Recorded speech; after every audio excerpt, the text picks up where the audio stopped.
Hi, this is Kelly with the Kiki Gallery's Quick Knit Tutorials. In this video, I want to show you the seed stitch pattern. Basically, this pattern is a knit one, purl one, and when you flip it over to do the back, you would actually be knitting the purls and purling the knits. So as you can see, my next stitch here is a purl. So I would actually knit this stitch. Then the next stitch after that is a knit, and I would actually purl this stitch. This is a very simple knit, but it creates a complex look and it actually can be confusing. So you just have to kind of pay attention that you are knitting the purls and purling the knits.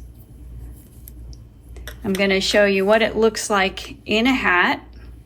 This is my Shades of Dahlia pattern, which will be in the link below.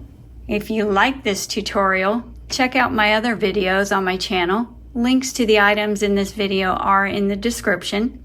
Please like, comment, and subscribe. And thank you for watching.